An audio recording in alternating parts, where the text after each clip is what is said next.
Right.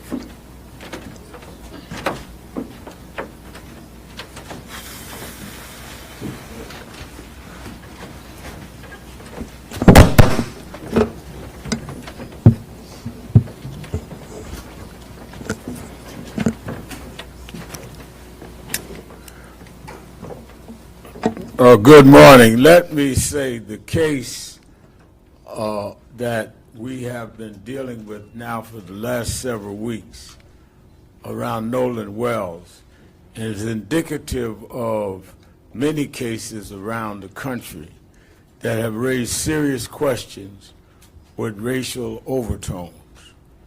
Attorney Crump and I are going tomorrow, where I'm doing the eulogy for a young black man in Madison, Wisconsin, homeless, and they say had a knife, and there's the tape of him being shot, 3 cops surrounding him, shot and killed, 4 shots.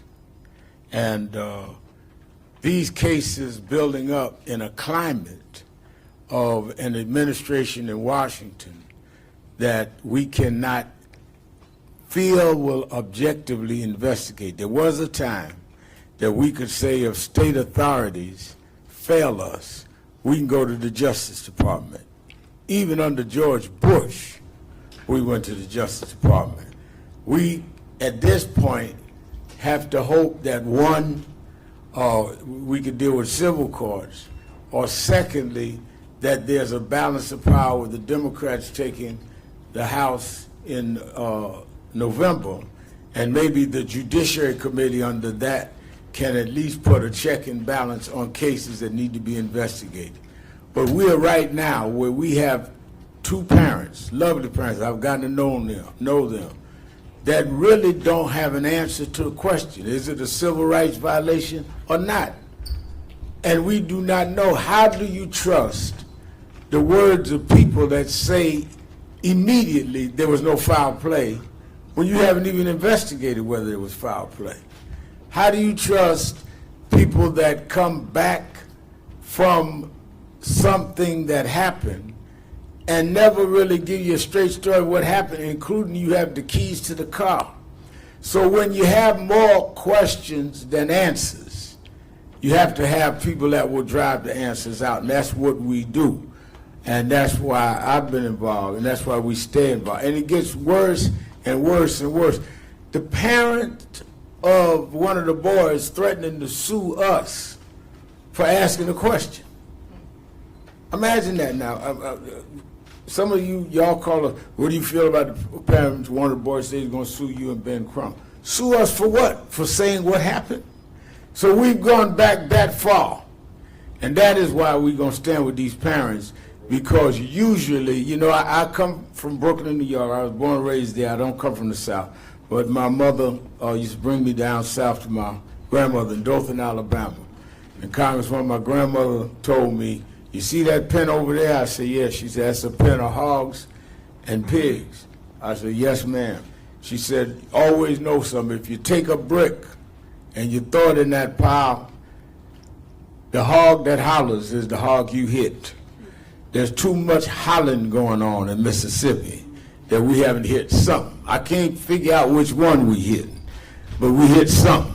Because now they talking about lawsuits, they threatening this, threatening a mother of a child, trying to get her job taken. You wouldn't be hollering if we wasn't hitting something. And we're going to stay on that, and we're going to stay on it all the way. Slim, Mels, Willie, what up? Before attorney, and I call him the Attorney General of Black America, gives us the legal basis, and then we hear from the parents. Congresswoman who lived herself through dealing with the whole tragedy of her own son. That's how we met. On a plane. She was a flight attendant at the time. And she stopped me on the plane and said, "Red man, why ain't you dealing with my son's case?" And we started a relationship. She ended up being elected right here in Georgia and reelected. They redrew her lines, and she was reelected anyhow. The lines couldn't reduce the favor of the people. Congresswoman Lucy McBath.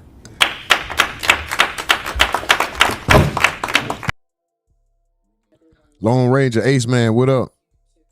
Reverend Al Sharpton, and also thank you to Attorney Crump for being the armor bearers for this family, the Nolan's family. It's a really, really sad occasion that we're here again. I was just saying to my staff on the way in, it's like this brings back so many vivid memories for me and my own family, having lost Jordan to unnecessary gun violence in November 2012, Black Friday, simply because he was black and playing loud music in his car. And so here we are again today, here for the loss of another black young man in our community. And we find ourselves asking the same questions. How did it happen? Why did it happen? And this family stands here demanding answers. This family deserves answers. I myself sought the same justice for my son Jordan that they're seeking for theirs, and they deserve answers. And they deserve justice. Justice that should not be denied this family, or should ever be denied to any of our children or our lost loved ones. As a member of the Congressional Black Caucus, I'm the second vice chair of the Congressional Black Caucus. We are demanding a full federal investigation. Kash Patel, we're demanding a full federal investigation as to what has actually happened to Nolan Wells. We want to make sure that every stone is unturned, because his life matters. All of our children's and our families' lives matter. And we must fight back. We must stand up, and we must demand accountability for this family's loss.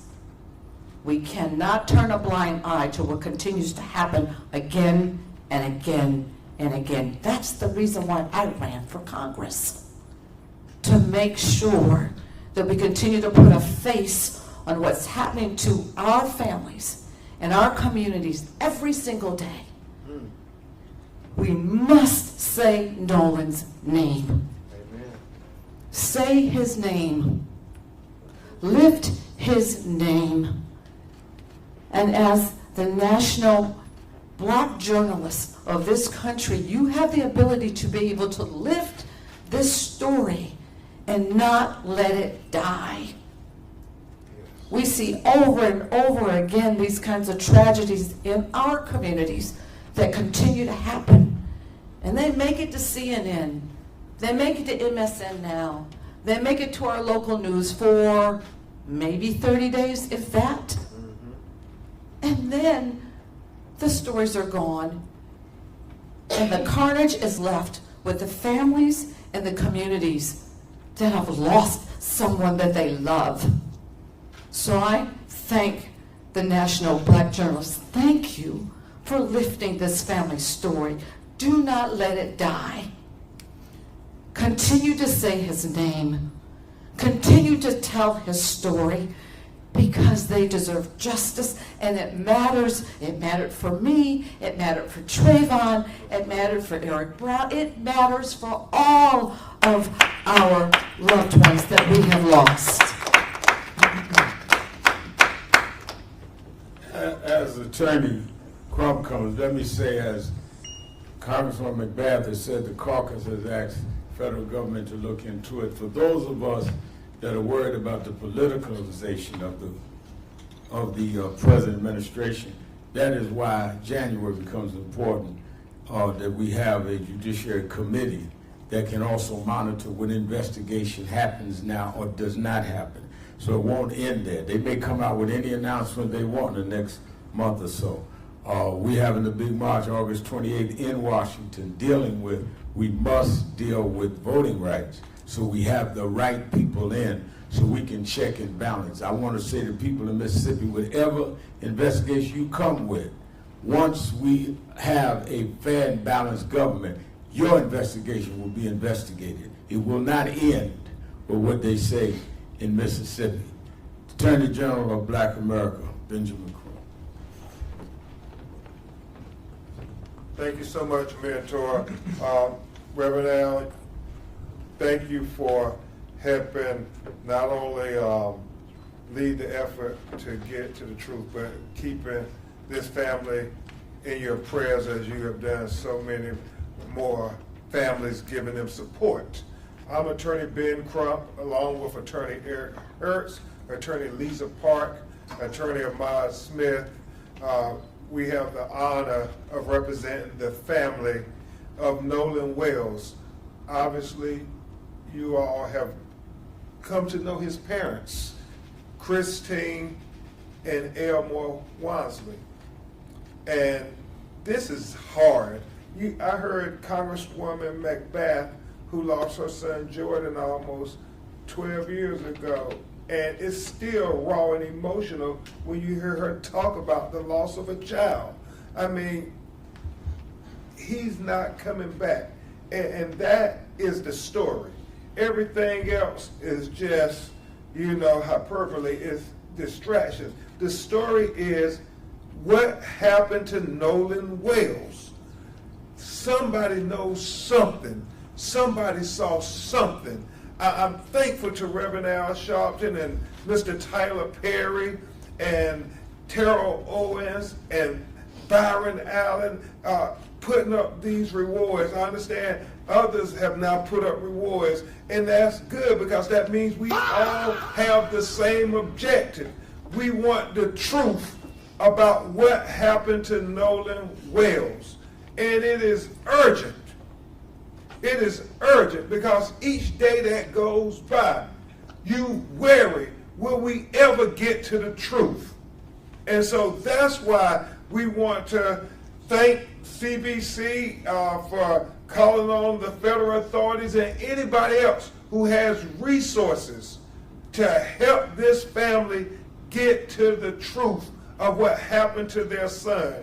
I know I was talking to Christian Clark, and she said, no, let's make sure that all taxpayers' money that goes to support federal resources apply to our children too. I mean, let's say that nobody should say, oh, it doesn't matter that much because it's a black child. No, it matters. All of our children matter. And so we are going to continue every day to say his name, Attorney Hertz, Attorney Park, Attorney Smith, trying to work with the local district attorney to give them what they need to do a thorough, fair, full, impartial investigation. That's what we're asking for. Everything else is just a distraction because Nolan birthday is next Wednesday, August 19th. It is going to be extremely difficult for his mother, his father, and his family because this August 19th will be like no other that they've ever had for the last 19 years. I mean, it's a milestone when your child gets to be 18 years old. You try to breathe a little easier, Reverend. Now you say, man, we almost got them there. They at the cusp of being an adult, cusp of manhood. And you heard how Elmore was working so hard, him and Nolan, his football career. I mean, he had a good start, but this was really going to be his year. I mean, so much hope, so much promise. And then July 4th came, and 4th of July will never be the same to Christine and Elmore. And on the 19th, next Wednesday, his family, we're all asking for prayer for Nolan. I know there's going to be a prayer visual in Ocean Springs. I know Reverend Al is going to work to make sure we're all praying all across the nation. But, y'all, let's pray can we pray together in unity to say, let's get to the truth of what happened to Nolan Wells? Can we do that, America? Can we at least come together in unity on his birthday? Everybody who claimed to ever be a friend of his, can we come together in unity and pray for the truth and try to have love in our hearts for this family, for this broken-hearted mother and father, his sisters and brothers? Can we try to give them grace and give them love and pray for their humanity, for their son who was lost on 4th of July and is never coming back? Is that so much to ask? Let's have a national day of prayer on August 19th, next Wednesday, for Nolan Wells. And at this time, we'll hear from his mother and father, then Eric, and us will try to answer your questions. Hello, everyone. Thank you all for having us, for platforming our son's story. As many of you know, his 19th birthday is next Wednesday. And it's, as the days gets closer, and it's definitely getting harder, that realization is really sinking in. That we don't have our son physically here anymore. And I think a lot of people have forgotten. Only thing we want to know is what happened. That's all we want to know, is what happened to our son. Because many parents out there, you still have your children. You still can hug them. You still can call them. You still can celebrate their life with them. And we do not have that anymore. Our lives have forever changed. This new normal is something I would never wish on anyone, not even my worst enemy. The hurt that we feel daily, the conversations that we have to have, not just with each other, but also with our other children as they are grieving as well. So we ask that everyone, please, next Wednesday, join us in prayer. As for us as a family, but also too for everyone out there, but especially for Nolan and the process that we're going through. And again, we thank you so much.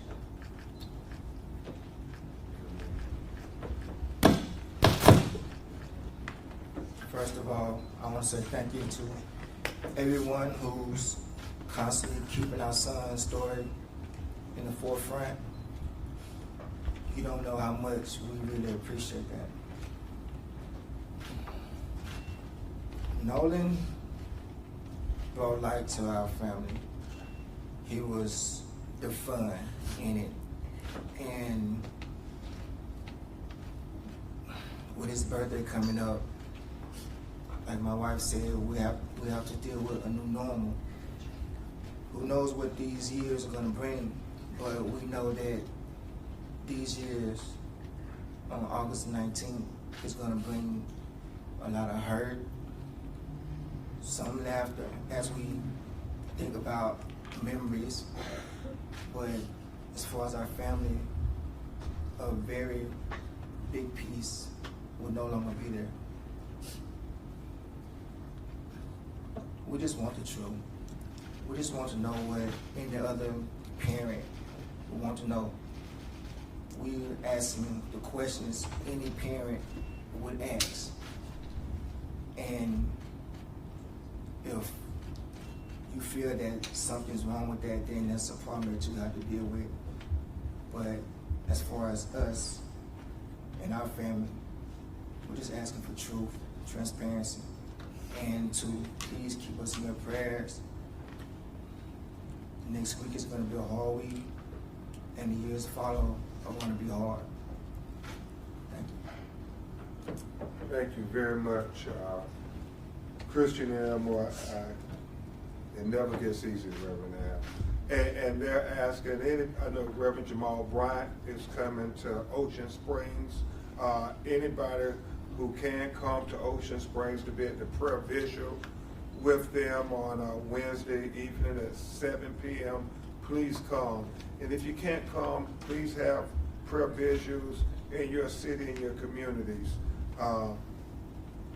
We need to find out what happened. Attorney Hurts, Attorney Parks, and Reverend Allen, as we're trying to answer your questions. The family obviously has motion that they'll try to answer questions if they can. Any questions? Yeah, what's up? Hello, my name is Logan John, an MPJ. Yeah, give us where you're calling, where you. MABJ News. Okay. What do you believe accountability and justice for Nolan Walls should look like? It's very simple. As we always say, if it was your child, what will accountability and justice look like? Well, that's the same thing they want for their child. Whatever it would be for your child, that's the same thing they want. Whatever investigation you would do for your child, that's the same investigation they want. We're not asking for anything special. We just want equal justice for our children too. And I think that we must be very much emphasizing is they have said, again here with the press conferences and statements they made throughout, when they started at our headquarters in Harlem speaking to the press, they're not trying to come to a conclusion. The other side did, saying that there was no foul play. They're trying to tell us what happened. And we're going to stand with them on that, and as well as other cases around the country. Yes, sir. I'm Ezekiel Telemacher with ABC 24. There's been a lot of misinformation and rumors spreading on social media. Is there anything that you guys would like to debunk that you've seen that has stood out to you? Let me just say this. I wait real. Well, I mean, I think that social media has distorted a lot. I think for myself and Ben, we're public figures that you're gonna have social media lie on us every day. I don't even know if I'm really here according to social media. But what hurts us is the distortions they've done on the family, where they've harassed her in her job and sent stuff to their house, distorted with the father's question. They didn't ask to be public figures. They only are trying to get justice for their son. So I would just say, whatever social media people are trying to get likes and hits and all, do that against people like me that offered ourselves public. They didn't ask for this. All they want is what happened to their son. And I'll simply say this because that question has come up, and I released a statement, and I want to be clear about it. We defend the First Amendment rights of content creators reporting on Nolan Wells' case. We stand with content creators, independent journalists, and citizens who are responsibly reporting on the Nolan Wells case and asking legitimate questions in pursuit of truth and accountability. The First Amendment protects robust public discussion on matters of public concern, and those protections are not reserved just for traditional media.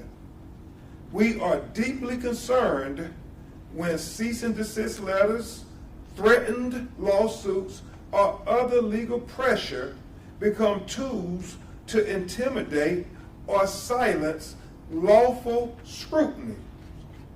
There is an important difference between knowingly spreading false information and asking questions, examining. I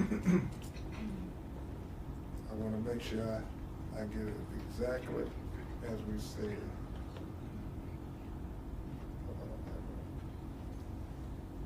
Okay.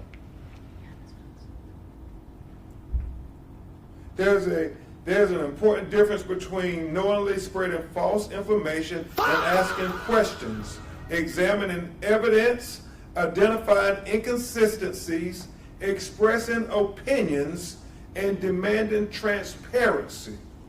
Reporting should not be silent. Reporting should not be silenced and legitimate questions should not be met with intimidation. Those seeking truth and accountability in the Nolan Wells case have every right to continue asking questions and demanding answers, because we are America and we have a right to the First Amendment. That includes black people and all people. Hi, Denise Clay Murray, Philadelphia Hall Monitor. My question is for Congressmember McBath. Has the formal request for the FBI from the Congressional Black Caucus been delivered to the FBI, and what deadline have you given them for a response? We've actually we've actually written a letter, a formal letter, and it's already been executed. We've already sent it forth. We are giving them time to respond. We did not give them a specific deadline, but we did say that we are expecting to have an answer as soon as we possibly can. Attorney Crump, Ryan Young from CNN. Thank you to the family again for standing here and talking to us. There's been a lot about the meeting that you were supposed to have with the DA's office and the cooperation that they were supposed to be giving. Can you update us and tell us whether or not the family has had any contact with the DA's office? Are they talking with you? Have investigators put their arms around you at all? Attorney Eric Hertz and Attorney Parker, please. I'm Eric Hertz with law firm Eric J. Hertz PC, and I am heading the independent investigation in this case. I think the first thing, before I get to the exact question, is what's worse than losing a child? Probably nothing. But what makes it horrible is not knowing, and transparency is the key. So with us going into this case as doing an independent investigation, we first thank all the people on stage, all the people that have helped, and we thank you, the media. We have had much communication with the district attorney, and I feel that is confidential. We have cooperated, I can tell you that, and we would just want to cooperate like anyone else would have to cooperate, and we are continuing to do that. It's a duty to our clients.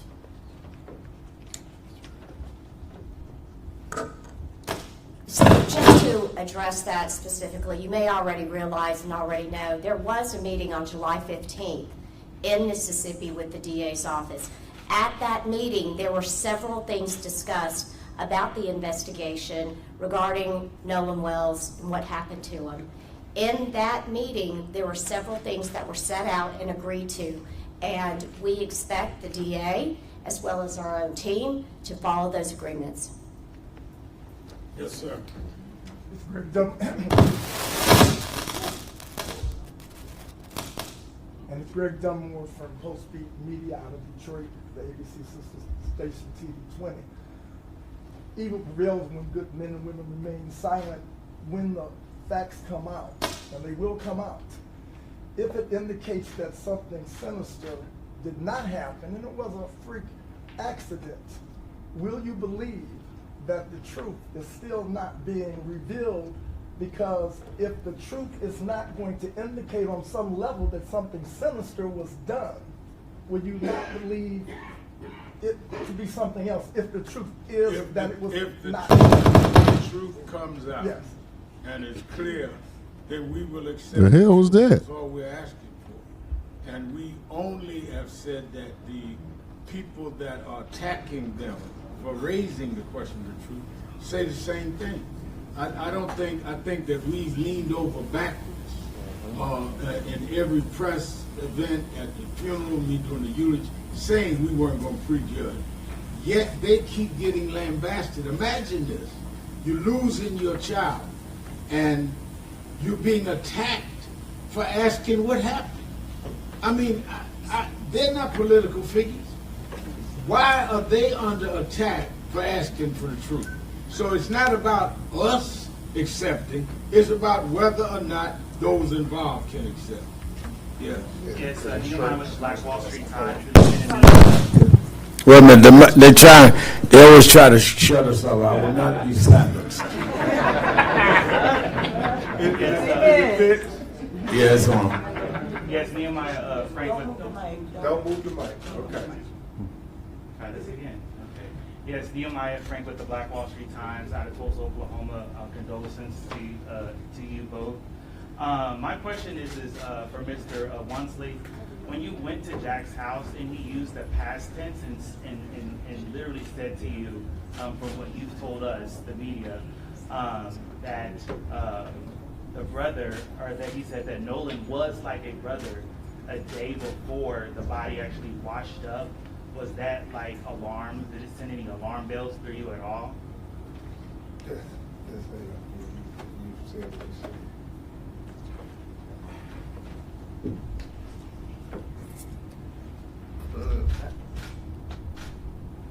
Put yourself in a father's shoes and you just found out that your child is missing.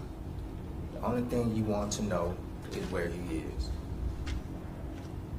Trying to go back and think about specific words at that moment, I wasn't thinking about that. My mind and my focus was finding my whereabouts of my son. Hey, Tom Jones, reporter with WSB TV here in Atlanta. I keep hearing about this young lady that Nolan left with. Has anybody managed to find her or talk to her? I think that what we're trying to carefully do is not impugn the investigation. So a lot of what may and may not have happened in terms of the dialogue with the lawyers and the family would not be prudent to testify on WSB Atlanta. Hi, my name is Jahara Wilson with Blavity. You're calling on the Department of Justice to open an independent federal review of Nolan's death. What do you believe federal investigators could uncover that local and state authorities... Let me clarify also, Congresswoman, want to give some clarity. Also, I do want to clarify that we've given them 7 days to respond. It was 7 days. So I'm sorry about that. 7 days. Your question was, what do we hope to get from them, the federal investigation? What anybody will hope. We are taxpayers too. It's the federal resources that can offer resources to help investigate the matter thoroughly. And so Nolan was not only Christine and Elmo's child, but when you think about it in a philosophical way, he was all of our children. But by the grace of God, it could be our child next. And as American citizens, we have the absolute right to say our federal government should extend resources for our children like they will extend to everybody else. I will never forget when President Obama, with Reverend Al and I, when Trayvon Martin was unalive, and he said that it's important that we extend all of the resources of the federal government to help this family get to answers of the truth. And that's all you would want if it was your child. That's all they want if their child. Every resource available, help us get to the truth. And let me say that and answer that. It's important that you understand that when we raise these issues, that's all what we wanted. We raised the issue, I was out front, Ben was the attorney with Trayvon Martin, and we finally got George Zimmerman in court. When the jury said not guilty, we said we disagreed, but we didn't go and attack his parents. We didn't go and chase him down. We accepted that.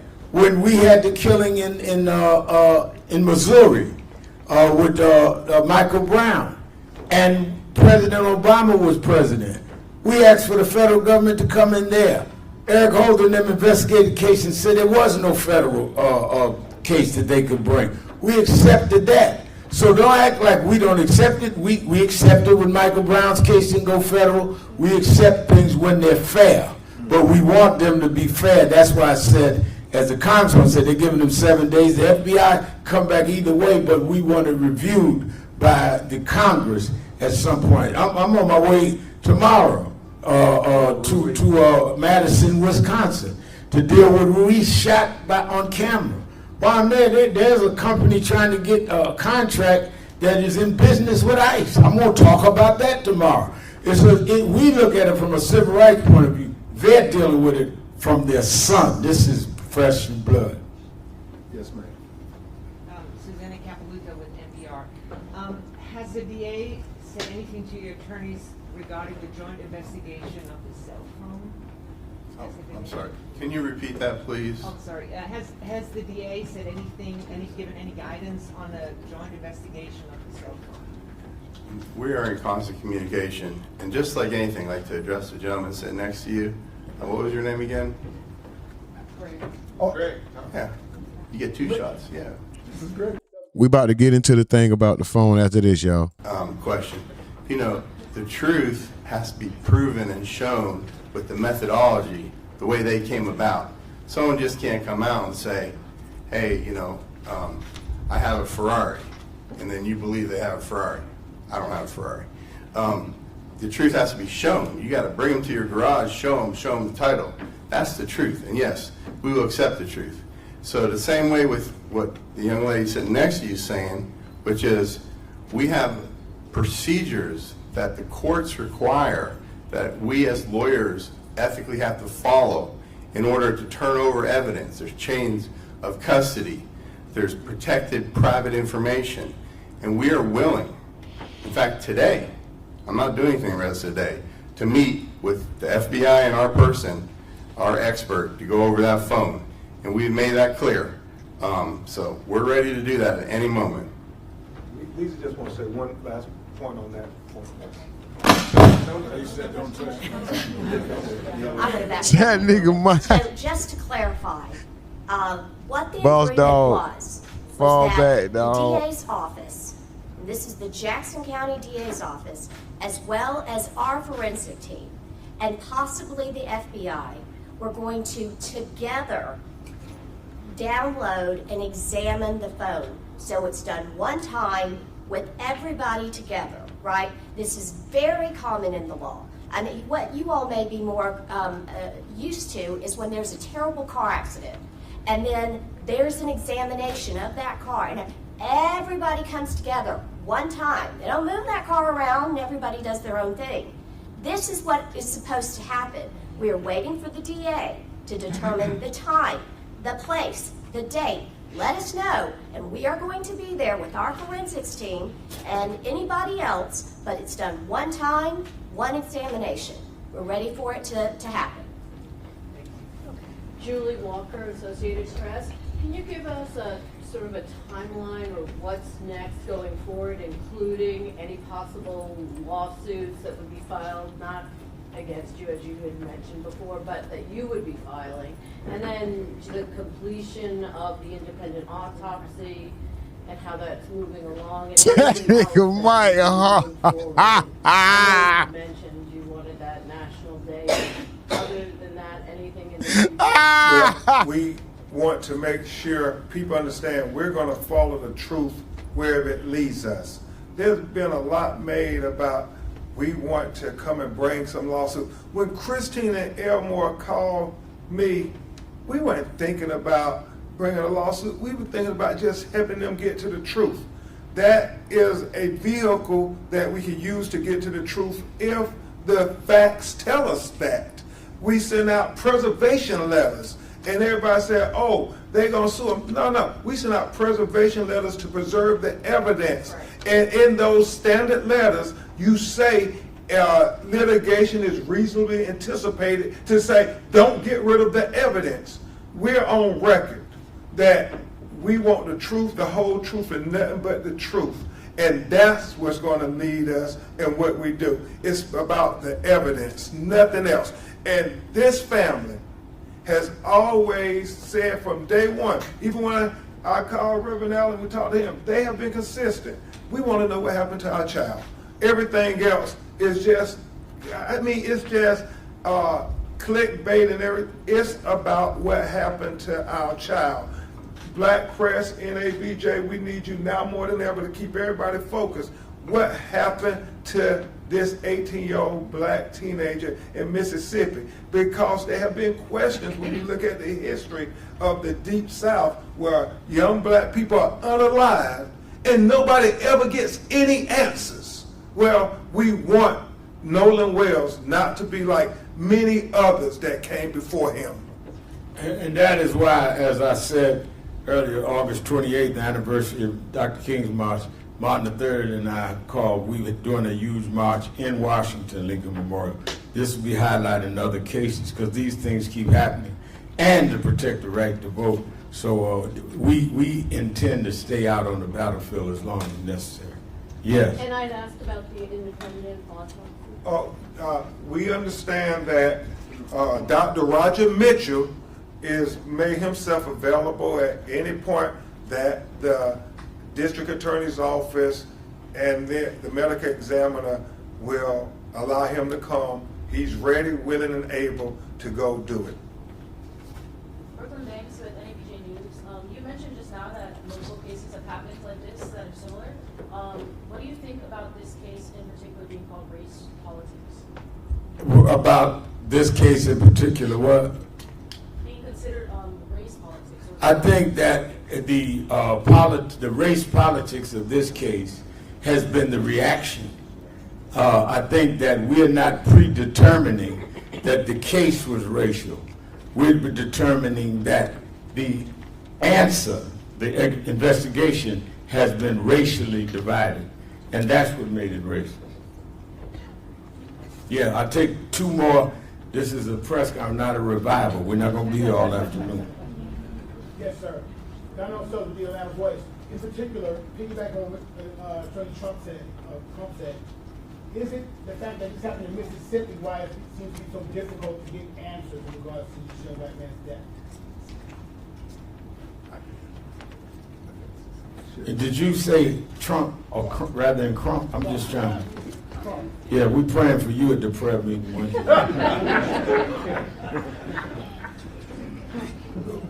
I want to keep an open mind. I know there have been several attacks on us just for asking questions, and it's okay. I mean, when you think about Mississippi, they attacked all my heroes. The governor's predecessors, they attack, Ida B. Wells, Medgar Evers, my personal hero, Thurgood Marshall, Dr. Martin Luther King, for saying that we're going to stand up for black life and black humanity and the right to black people to have the Constitution applied to them as American citizens. So I'm unapologetic in my defense of black life, black liberty, and black humanity. God has a calling on all our lives, and when you figure out what that calling is, you don't second guess it. You say, God, I know why I put on this earth, to be there to stand up for our people in times when they have nobody else to stand up for them. And so whether it's Mississippi or anywhere else in the deep South, or as Malcolm X said, I heard they discriminate against black people in the South. He said, I guess my definition of the South would be anything beneath the Canadian border, because last time I checked, they discriminate against black people all across America. And so what we're saying is we are open-minded. We want to trust them, but we can't be naive. We have to verify everything, as Attorney Hurt said. Whatever conclusions you come to, we want the methodology. Whatever investigation you're doing, we want to know that it's the same investigation that you would do with your child. Not treat Nolan any differently. That's what we're trying to do. That's all we're asking. All right, we're going to take one more, and then we have to take the family out. Jesse Jackson Jr., who has his own radio show. I represent KBLA today. Let me ask a question, Reverend Sharpton, Reverend Trump, and even the Congresswoman.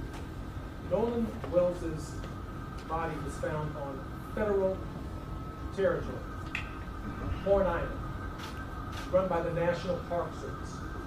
Are you aware of any death investigation opened up by the National Park Service into his death on federal land?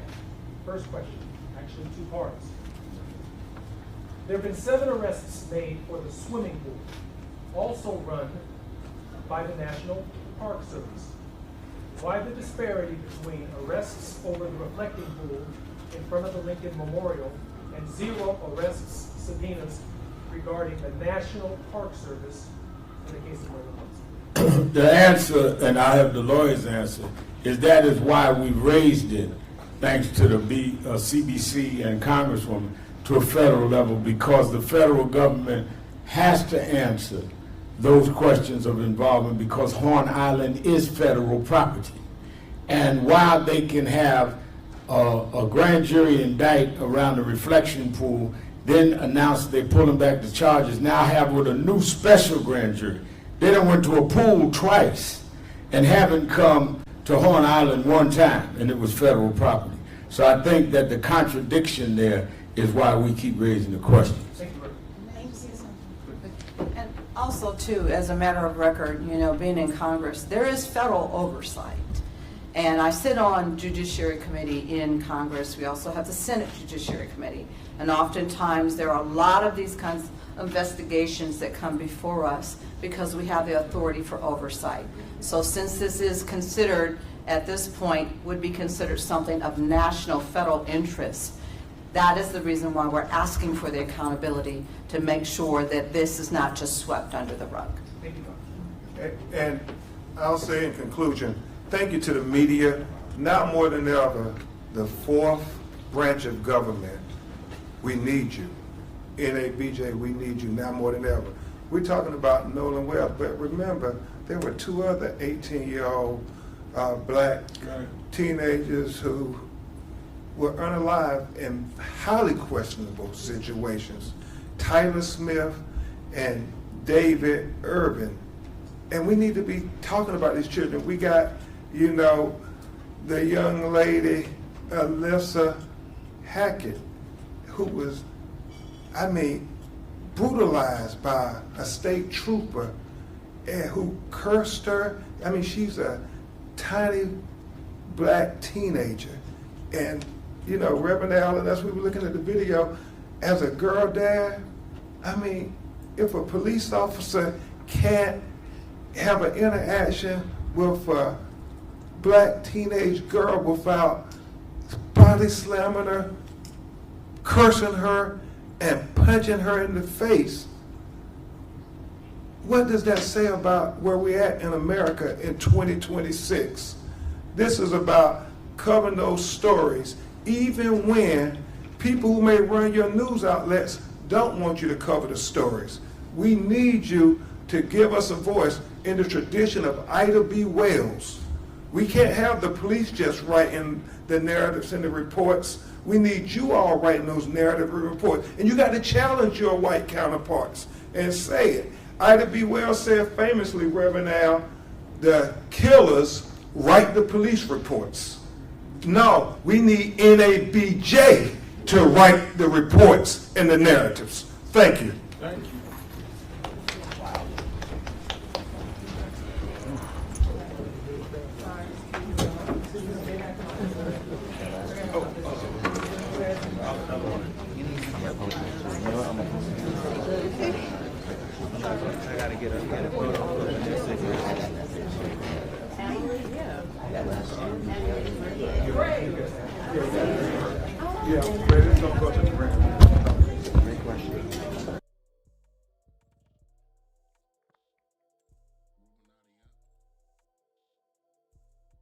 They've ever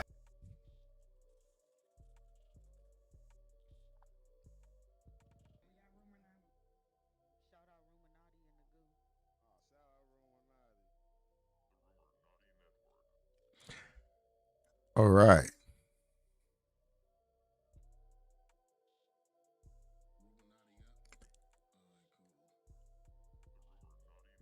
How come, like Mike from the Ville said in the chat, I wish I would have pinned that message. How come nobody calls this guy a race hustler?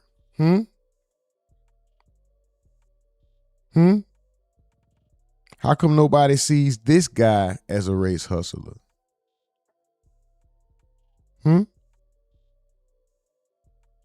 Reverse. He just pulled a reverse Uno card on you. You know who he race hustling? The ones who come in here and call us race hustler.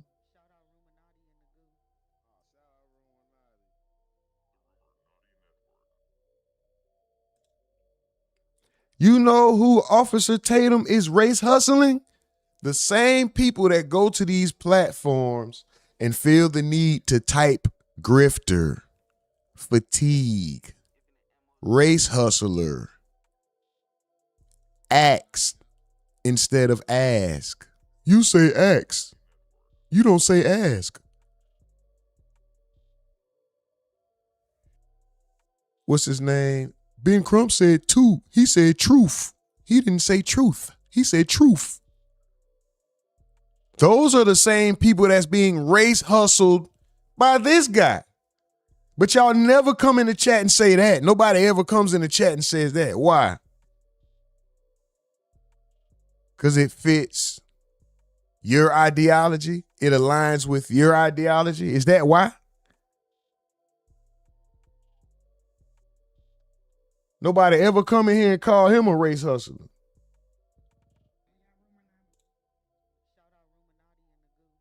Oh yeah, y'all getting boomed today. We ain't even, it's only one person I gave a timeout because his interactions, you know, other than that, you getting boomed. If Mike done boomed you, you boom permanently. If I boomed you, you definitely boom permanently. It was only one person Mike boom permanently. I gave him some grace. Shit, that's 30 minutes. Who gonna wait 30 minutes to talk shit? He'll probably be back tomorrow. If not, hey man, shout out to bro. But you're not gonna disrespect the mods. It ain't going down like that. You will get sat down. Shout out to the mods. Shout out to males, keeping them likes running up. Y'all keep them likes running up. Christopher says truth isn't a hustle. Who's telling the truth? It's not a hustle if it fits your narrative. He's not grifting if it fits your narrative. We don't have the truth yet. Right now, everything is speculation. We don't have the exact truth. Anyway, shout out to everybody.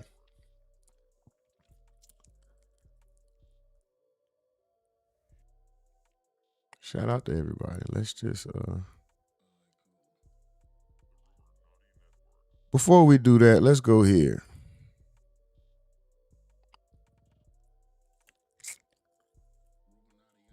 Yeah, there is some controversy about the phone as well. We'll get into that though. Let's go. Because it was on June 27th. You don't hear about anything else that was mentioned. Thousands of lies. And now, oh, the audio comes back. And all of a sudden we can hear Nolan yelling in the background, screaming, you know, we're screaming about how he's dead. That's just a complete lie. If somebody in a pot, like in a small space on the boat looking at him or something, I mean, it's just so crazy to think that, why would we call Cito if we have a dead body on the boat? I mean, why would we call the Coast Guard? You know, why would we do the things we did if we know we killed somebody? And then another following up on that is, why aren't we in jail yet? I mean, we're not geniuses. There's no way we could have done a murder. I mean, there's no way we could have covered it up, especially out there with that many people. There's no way we killed somebody. Why would we call Cito if we have a dead body on the boat? I mean, why would we call the Coast Guard? There's some creepy shit, and then you looking to the left, you looking to why would you looking over at this guy like, why would we do that? But to say, first of all, you called Cito and then you canceled. They asked if y'all needed a tow, you said no, and somebody's grandfather got involved. I'm not accusing. I don't have a court to convict. I'm not accusing. I'm just saying it sounds suspicious, and it doesn't line up with the evidence that we know thus far. It doesn't line up with everything that we've seen and heard thus far. What we heard was you guys deny being told. You called for help, and then when they said, "Do we need to send a boat out for help?" You said no. The canceled call with the grandfather and the captain of Cito, when you said, "I just got off the phone with Jim," they canceled. They don't need it. They're okay. So what you're saying doesn't make sense. That don't make sense, bruh. You know, why would we do the things we did if we know we killed somebody? And then another following up on that is, Why aren't we in jail yet? I mean, we're not geniuses.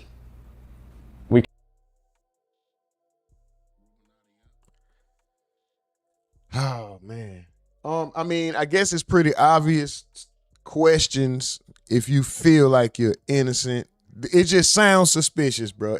These are, I'm gonna tell you like this. If these guys are 100% innocent, if nothing occurred, if they're not in the know, if they don't know anything about Nolan's death, anything like that, bro, if they are totally clear what he's saying and how matter-of-factly he's saying it and how he just, why are we not in jail yet? It seems smug, but he almost, it's almost what do you expect at this point? You know what I mean? After continuously being blamed and the finger pointed at you. Like, that's only if they're innocent. But motherfucker, it sounds suspicious. It sounds like some movie shit, like when a kid gets caught doing something or when you catch a kid doing something, they're like, why would I do that? I saw you do it. You're on the camera. Why would I skip school and sneak a friend in the house? You're on camera, fool. You know what I'm saying? Anyway, I'm gonna let it play. My bad, y'all. There's no way we could have done a murder. I mean, there's no way we could have covered it up, especially out there with that many people. Go ahead.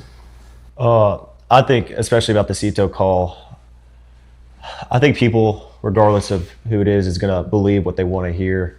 I think half these people, or not half these people, but some of these people you can't convince, regardless. They're going to believe what they want to believe. If they want to believe that my friends and I had something to do with Nolan dying, then they're going to believe that regardless of what you put out.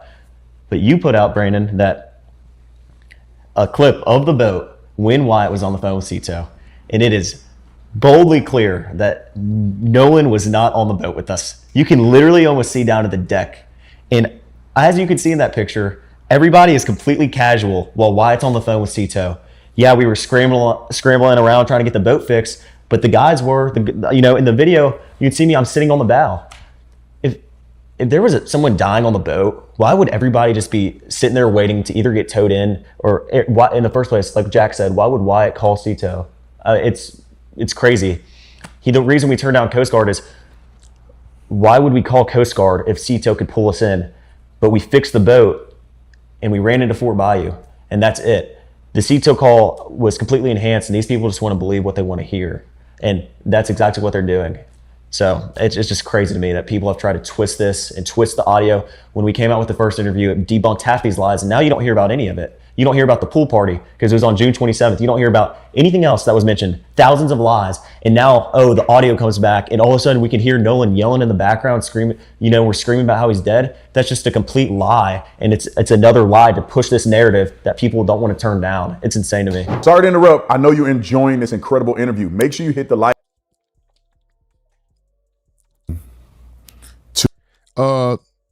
He is right about the swimming pool thing. That whole swimming pool narrative has been erased. They've been quiet. Everybody has been quiet about that. But sorry, y'all, I was looking at the phone. But still doesn't erase all the other suspicious activity. All these people are looking for is answers.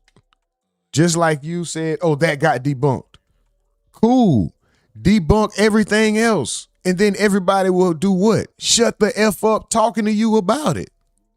Debunk everything else. That's it. But really, this is the thing. At this point, for those young men, I don't really think it's on them. I don't think it's on them. I think it's on the state. I think it's on the whoever governs that state. It's on the state. It's on the to the investigation, the law enforcement there. The investigation needs to be transparent. The medical examiner, the lack of transparency there. You know what I'm saying? It's more on the state. These are things that those guys can't explain. But also, there's a question that everybody has. Where's Bart? To I'm not implying anything. I don't have a court to convict any one of these guys. Not Bart, Warren, Morgan, and Morgan, whatever the other guy's name. None of them. But I'm just asking, where's Bart in all this? Naysayers out Where's Katie? there, in your opinion, that are naysayers. I want to give you, I don't know, a 30-second opportunity to say what you would want to say to people regarding what you're saying are lies that have been told about you. And I could start here and we'll go all the way down to, and we'll end with you, Ed. But Morgan, if you could had an opportunity to have this projected to everybody in the United States of America, many people who have made statements about you and about what occurred that day, what would you say to them? Like just a 30-second, this is what you would want to convey. I mean, first I would say that, I mean, it's proven in evidence that they're all lies. I think that most of these people are just going to, I say most of these people, a lot of these people that have posted stuff out there, they've just been lies backed by no evidence. And if I had one thing to say to them, I'd say, do your research before you go out saying something that's not true, that could hurt someone. Just do your research. I mean, it's easy. All you have to do is just scroll like they do all day long and find the evidence that's right in front of their face. And I mean, it'll prove its own facts. I could say I would want to add on to that, do the proper research. Sort through all the lies. I mean, and a lot of these stuff, like you can just tell straight off the bat it's lies. And for one, it's defaming us. And for two, it makes you look like a dummy. I mean, like, you're just saying stuff, just pulling. This guy laughing, smiling, like they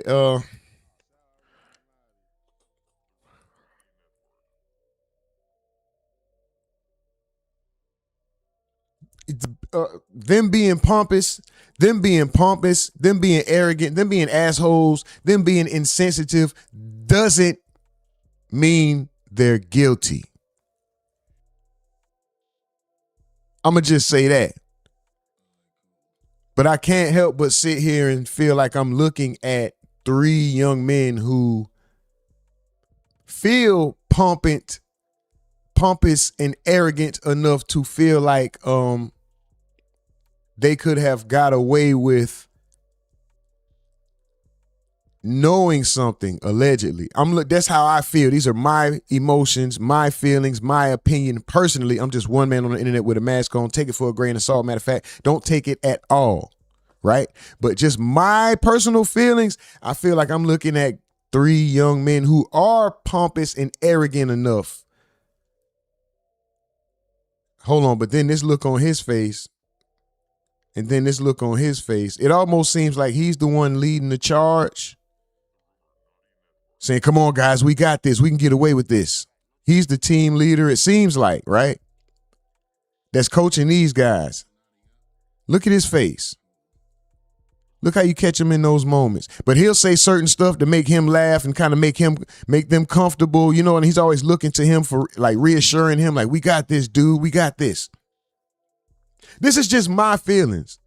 I feel like I'm looking at guys who feel like they could have got away with something or got away with knowing something, you know, as a, you know, how kind of like fraternal hazing and all that type of shit where you do something and it's like, oh yeah, this is our secret, bro. And then certain stuff you made some stuff they may regret later on, and you know, but still they do it. Because at the time it feels right and it's a brotherhood and all that shit. I'm not implying, I don't have a court to convict anybody. I'm just saying, bro, it looks and feels a bit suspicious. These are just my personal opinions and my observation. That could hurt someone. Just do your research. I mean, it's easy. All you have to do is just scroll like they do all day long and find the evidence that's right in front of their face. And I mean, it'll prove its own facts. I could say I would want to add on to that, do the proper research. Sort through all the lies. I mean, and a lot of these stuff, like you can just tell straight off the bat it's lies. And for one, it's defaming us. And for two, it makes you look like a dummy. I mean, like, you're just saying stuff, just pulling. Look how happy that made. Look how happy that made this guy. You know, that makes you look like a dummy. Look how happy. And for two, it makes you look like a dummy. I mean, like, you're just saying stuff, just pulling it out of who knows where. And him too. And you just look like an idiot. This is the guy that's hyping them all up. In my opinion, I'm just saying, if there was some foul play, I would assume that this would be the one that's giving all them the pep talks. Like, come on, guys, this is all we got to say. That's just my opinion, and this is all speculative speech. This is just, you know, I'm not convicting them. These guys could walk free. They could never be charged. We could find out the truth, and you know, they could be 100% scot free. And it's just we don't like their presentation, right? But how it looks to me, man, on your phone making this TikTok or whatever. Do your research, man. Like, if you can't simply do that, don't get on your phone and start making a video. It's just kind of concerned me with like how people have the time of day to just make up complete lies out of something that they have no evidence of and to post on social media to put other people down. It's insane to me, like how like just people push this and, you know, want to make this a story that it's absolutely not. I don't know what happened to Nolan. My friends don't know what happened to Nolan.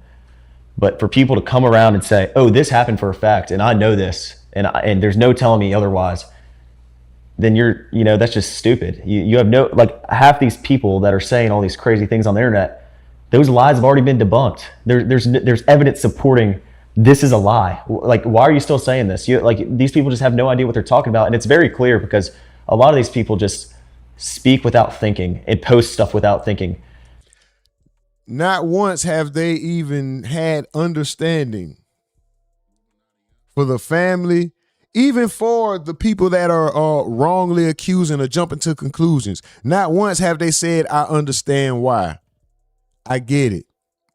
You know, not once have they said, have they been empathetic to the mother, to the onlookers, you know, who just want to see justice, not once have they said, you know, I understand. I understand Nolan's missing and there's no answers. I get it. People are upset. People don't have, you know, everybody's looking for a finger to point, somebody to point the finger at. Everybody's looking for a witch to hunt. I understand the anger. I understand, even people being misinformed and jumping to conclusions. I understand all that, but trust me, I want answers for the death of my friend just as much as y'all do. That's all. Why? How not once has any one of them ever said, I understand the animosity. I understand the anger. But please, can y'all fall back off of me? Can y'all, not so much, please. Can y'all relax? Because I want answers just as much. Y'all ain't calling for answers.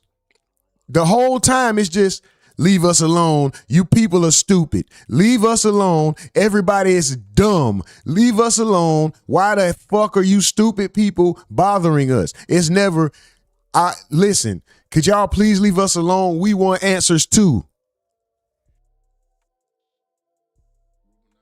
You don't even have to say please. What about leave us alone? We want answers too. We're waiting on the same answers y'all are waiting on. It's never about the answers. It's always about leave us alone. You guys are bothering us. We can't go back to boating. We can't go sit down and eat. We can't go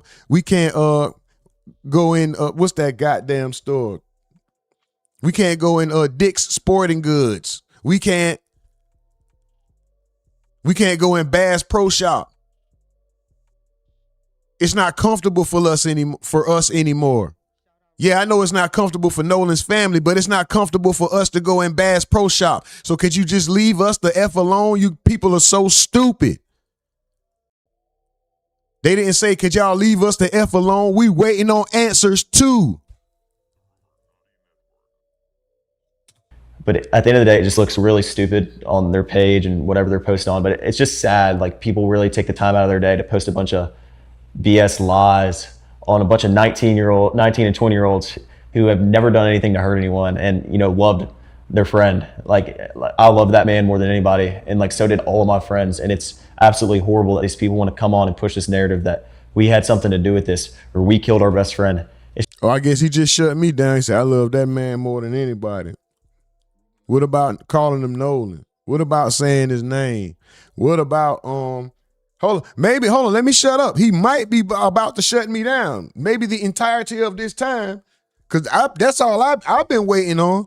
I can understand if you're getting badgered and you're getting blamed for first of all, a homicide, right? If you had nothing to do with it, you had no knowledge of anything, I can understand somebody going from being in some type of mourning to being defensive when you got thousands, maybe hundreds of thousands of people, you know, saying negative shit to you and just all the headlines about your name in a negative manner. So I can understand having an attitude if that's the case. But what I can't understand is why, if you can come out and do all this, leave me the fuck alone. You people are so dumb. In the midst of that, I haven't heard you say, could you leave me the fuck alone? I'm waiting on justice for Nolan too. You're jumping. Yeah, you people are done. You fuck it. I'm just saying, he said these people, you people, these people. That's his words. Y'all are so dumb because I'm waiting for the same thing y'all are waiting for. I ain't heard that yet. I ain't heard that yet. It's just sick to me, Brandon. That's it. Yeah. Well, this might be too long, but I have a few things I need to add. First of all, with respect to Warren, if you just murdered your best friend on an island, the dumbest thing you could do would be to call the Coast Guard. To call a federal law enforcement agency and tell them, hey, can you guys go out and check out this island and look for Nolan Wells? Well, that's exactly what Warren did. Warren called the Coast Guard. And that is one of many very compelling facts. He got back and he called the Coast Guard. Does that sound like a guilty man to you? All right, now these are all American young men, incredible young men. And they did a lot more than just that. I won't go through all of it now, but they did a lot of heroic things after the fact. And they did the best they could. And they tried for their dear friend. All of their actions. Hold on. I'm going to go back. Enforcement agency. That man more than anybody, and like so did all of my friends. And it's absolutely horrible that these people want to come on and push this narrative that we had something to do with this or we killed our best friend. It's just sick to me, Brandon. That's it. Yeah. Well, facts. He got back and he called the Coast Guard. Does that sound like a guilty man to you? All right, now these are all American young men, incredible young men. And they did a lot more than just that. I won't go through all of it now, but they did a lot of heroic things after the fact. And they did the best they could. And they tried for their dear friend. All of their actions are the actions of innocent men, not guilty men. And again, they're categorically, completely, the actions are and totally innocent. All right, but that's not the end of it. I'll say this again. If you lied, you won't be able to hide. If you lied, you won't be able to hide. And you're going to be held accountable. And if you lied about these fine young men, these good Ocean Springs people, you're going to be held accountable. You're going to be sued.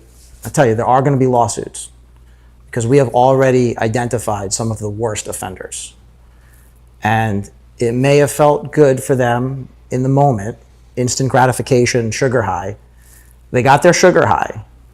But long after that sugar high wears off, they're going to find themselves in court, and it's going to be excruciatingly painful.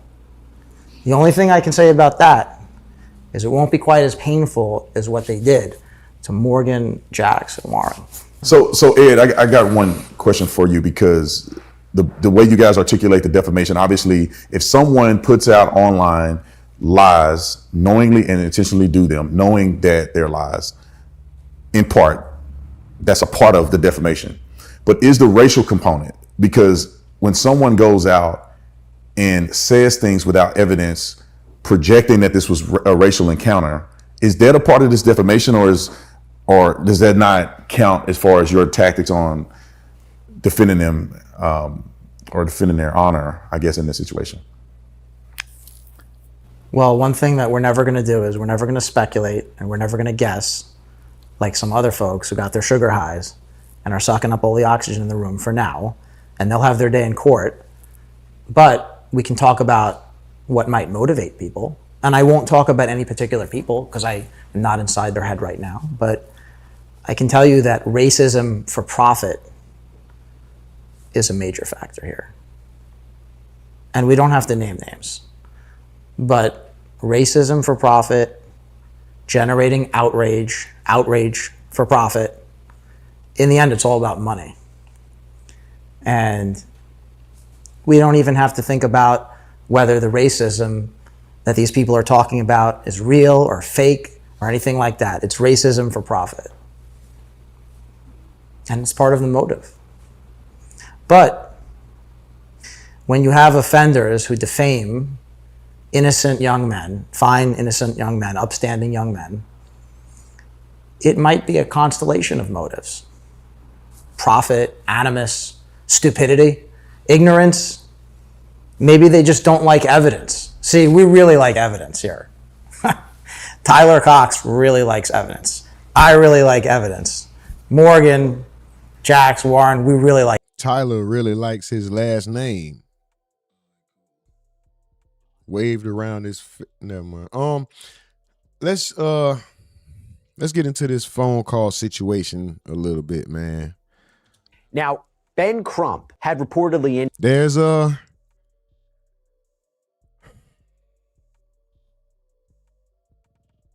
not phone call, excuse me, phone claim. Phone claim, but before we do that, we're going to shout out the top 10. Number 1, we got XO Mills. Number 2, we got Slim Jones McEasy. Number 3, we got Mike from the Ville. Number 4, we got Sugar T. Number 5, we got Ronald Davis. Number 6, we got Breezo. Number 7, we got Big Rich. Number 8, we got Kyle Beats. Number 9, we got Dollar Boys. And number 10, we got ID Juan Kenobi. Let's go. Shout out the top 10. Salute Nels making that number 1. Let's go. But then honorable mention, number 11, Deron Jones, and number 12, The Resistance. Only because I seen them, y'all know. Shout out to y'all. Shout out to y'all. Let me show some love to the chat real quick. I see LJ Barton. I see XO Mills, Mike from the Ville, H1, GRN1, The Resistance, Kyle Beats, Brett Dunson, Big Rich, Anderson Patterson, Breezo, Kyle Beats again, Sugar T. Is that Mora Kyle 66? Let's go. Was that Gretchen's Duvermont? I hope I'm saying these names right. We about to get back to the content, y'all. I'm just shouting out the chat real quick. TL the Boss. What's up with it? Eric Cutter. Let's go. I see y'all. Solo Soldier, what up? Slim John, who? Slim John. Tank of America, what up? Chris Pilgrim, I see you. Is that Pud 96? Let's go. Robin 2 Fitness. Kevin Anderson.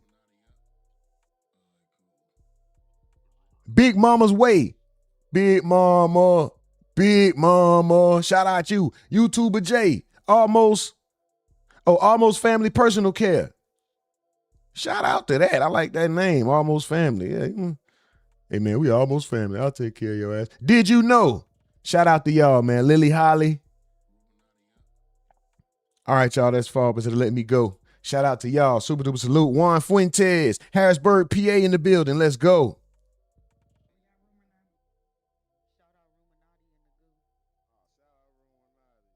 Let's go, y'all. 10 more. 10 more likes. We aggravate the algorithm at 50. All right, y'all, let's continue. Indicate. I said continue. Let's continue. Let's continue. Go-tinue. I just made up a new word. Go-tinue. I better not hear that nowhere else, motherfucker. Go-tinue to be great. At one point that his team and authorities would do a mutual inspection of Nolan's phone. And Crump had said that their own former law enforcement experts will, quote, help us with the cell phone download so everybody will be able to see at the same time what the cell phone has. But then this happens. Caller Mo comes on and asks this, and then listen to Tyler Cox's reaction. Let's go to Mo in Houston. Mo, how you doing? What do you got? Hey, Dan, love the show. I appreciate you gentlemen for coming on as well. Thank you. A couple quick Thank you. things. Was Nolan Wells, were there messages missing out of his phone? And the second thing is Absolutely photos not. have come out. Yeah, they're saying that there were messages missing off of his phone. His phone was white. And another thing, there's pictures of, like with the modern day with people with cell phones and social media, there's pictures with adults on that boat. There, in one of the adults, they're even saying it's like an affluent crowd, much businessmen. They were saying there's just kids, but there are adults there. Yeah. Right, but here's the thing that they're saying. I don't know who the they is, but go ahead. Tyler, you want to take this one? Or yeah, Ed? I'd love to. Yeah. So let me ask you this. I saw a headline a few weeks back that said Ben Crump and the family is going to allow the Jackson County Sheriff's Office access to Nolan's phone. You know what I never heard? I never heard him follow through with that. I have reason to believe, and I do believe, that they have not cooperated with law enforcement. I do not think that they have turned in Nolan's phone. And I'm willing to bet my reputation on it. I don't think they've cooperated at all. They do not have Nolan's phone. They haven't had access to Nolan's phone. The Jackson County Sheriff's Department has it. So how can you say that there's text missing or there's photographs missing? Our boys had no reason to do anything with Nolan's phone other than give it back to Christine and her friends later that night. So anything about missing text messages or Snapchats is completely false. So after hearing that, let me bring on now the host of the Dan Abrams Show on Sirius XM POTUS Channel 124, Dan Abrams, founder of Law and Crime. Dan, good to see you. Thanks for taking the time. Jesse, great to be with you. So the attorneys come on. Tyler Cox makes that statement, willing to bet his reputation that Ben Crump and the family haven't turned the phone over. What did you make of that? I mean, I was stunned when they said it, right? I mean, when I invited them on the show, I didn't really think they were going to break news. I thought they were going to more talk about the defamation lawsuits that they were talking about, et cetera. But when he said that, I sort of paused and I was like, whoa, wait a second. He's accusing them of withholding evidence from the investigation. And sort of that's what everyone is calling for, right? Which is everyone saying, let the investigation proceed. Let's see what the investigation turns up. And you got to hope that the family is going to be willing to turn over the phone as part of that investigation. Look, you've covered cases for such a long time. I have never heard of a mutual inspection of a cell phone that could potentially be a crucial piece of evidence in this case, where their own experts and police are going to somehow simultaneously look at the phone at the same time. This is a different case. And it just made me wonder, how could they potentially refuse to turn the phone over? I mean, look, police would have to have a warrant, but at the same time, I'm trying to understand how that could even be possible. Well, I mean, look, I would think they probably don't have to turn it over. Remember, from the police perspective, they start this by saying, we don't think there's foul play, but we're certainly going to investigate, right? They're not investigating any wrongdoing by the family of Nolan Wells. They're not investigating any wrongdoing by Nolan Wells himself. So the question of, do they get a warrant? I guess they could, but I don't know that if it's true, I don't know that the authorities really want to be at odds, right, with the family, because in theory, it is the family calling for the authorities to do a thorough investigation. And if they're not helping in that, then obviously that's a problem. Now, maybe they're going to take the position that they don't think that the authorities are doing a good or thorough or fair investigation. I don't know. We really need to talk to them about that to determine, what their position is. What I also find interesting is this is now a third investigation that's happening. So you have local law enforcement investigating at the sheriff's office. You have the family, Nolan Wells' family, conducting their own investigation. And then you spoke with the attorneys that are representing Nolan's friends who are conducting seemingly their own investigation, going to the island. What did they tell you about that and about what their goal is right now? Yeah, I mean, they basically were saying that they're not really trying to investigate this the same way the authorities are trying to investigate it. From their perspective is their clients don't know what happened to him after the last time they saw him that afternoon, right? So their position is, we wanted to go to Horn Island to make sure that, in particular, their new lawyer understood the landscape, just had a sense of what it's like there, so that when he's talking about this, and again, potentially filing defamation lawsuits in connection with it, that he had a good handle on exactly sort of how the island works. And I say that because this isn't a typical island where there's like facilities and stuff. It's just like people go there, they go boating there, they bring their boats there, and then they leave, right? And so, they wanted to look at, where the rip currents could be, and just, as they said, not to draw conclusions, but just so, they can be educated, in particular their new lawyer, because Tyler Cox had already been there. The attorneys who I just mentioned, Mr. Cox and Mr. Palcic. Let's go to Mo in Houston. Mo, how you doing? What do you got? Crowd, much businessman. To Nolan's phone, the Jackson County Sheriff's Department has. So how can you say that there's text missing or there's photographs missing? Our boys had no reason to do anything with Nolan's phone other than give it back to Christine and her friends later that night.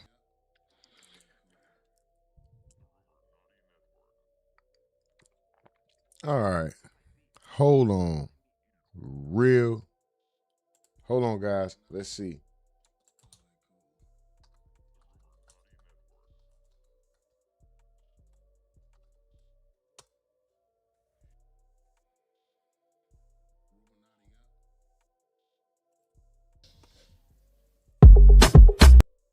The sheriff seems, and basically this letter is saying that they have been communicative, that they have done whatever it is, a due process or whatever. But it is interesting, I'll just be honest, that the phone has not been turned over. Now, I understand that the family has concerns about the process. They have concerns about the investigative techniques that are being used, or as they said, not being used. And so they may be unwilling to do it because they, not having trust in the authorities there. However, I don't know. I'm not an attorney. I don't know what that means. Does that mean anything for the family or for for the investigators? I am not sure. It's interesting though. That this grieving mom and the folks who are in the investigators are sort of being pitted against each other. Here's Charles. Charles, I'm not sure. Are you there? Can you hear me, brother? Yep, I can hear you, Don. Hey, Charles, good morning. Thank you for joining us. Listen, I just, these details seem to be coming in this case. You never know when they're going to come. Again, I don't know if you heard me reading the letter and now, this was sent out. What do you make of this? I mean, it sounds like the family, I think you nailed it, saying that they're willing to work with the authorities, but they don't trust the authorities. And what I heard, the key thing there is they said they're willing to do a joint forensic examination of the phone.